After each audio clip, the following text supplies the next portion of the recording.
Now, point 4 concerns hard questions from the group to you. So, Gerald, what do you do and what should you do if somebody asks you a question you don't know the answer to?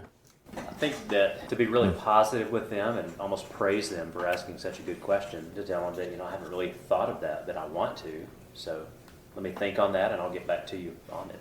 And then also offer for somebody else to answer that question. And what would some of you out there say? And if somebody gives a really good answer, and they say, well, that's exactly what I was thinking.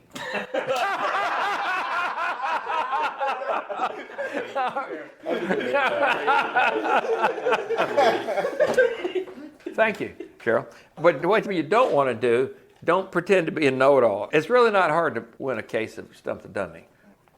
Again, you got to be secure in your manhood, so to speak, to not just, I don't know, that's a great question. I didn't look that up. Number 5 concerns untrained minds. We've discussed this. A lot of people just don't seem to be able to reason clearly or even read competently. So when you teach by asking questions, how does that help the students overcome a lack of critical thinking skills?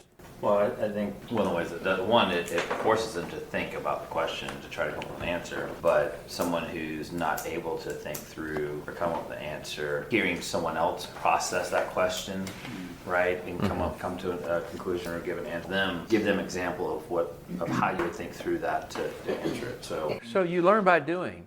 Yeah. So in a loving atmosphere, your purpose is to train them to reason well, and that's what you're saying. In that sense, they learn from groupthink.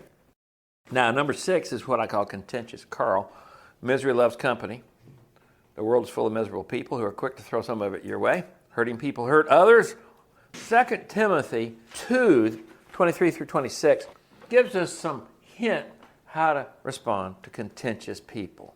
They're out there and glad they show up, but boy, they can sure cause a problem. So somebody read that for us, 2 Timothy 2, 23 through 26, and just what do we come up with from that of how we should begin to handle these kind of people? Have nothing to do with the foolish, ignorant controversies. You know that they breed quarrels. The Lord's servant must not be quarrelsome, but be kind to everyone, able to teach, patiently enduring evil, correcting his opponents with gentleness. God may perhaps grant them repentance, leading to a knowledge of the truth, and they may come to their senses and escape from the snare of the devil after being captured by him to do his will.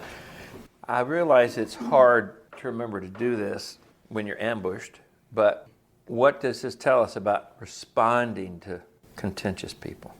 I see 3 things here. It speaks about the attitude, ability, and approach. The attitude should be kind. The ability should be that you should have the knowledge to teach. The approach should be patiently doing that.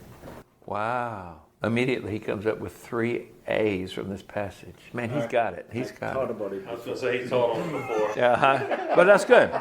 There you go. I think he just used Chat GPT.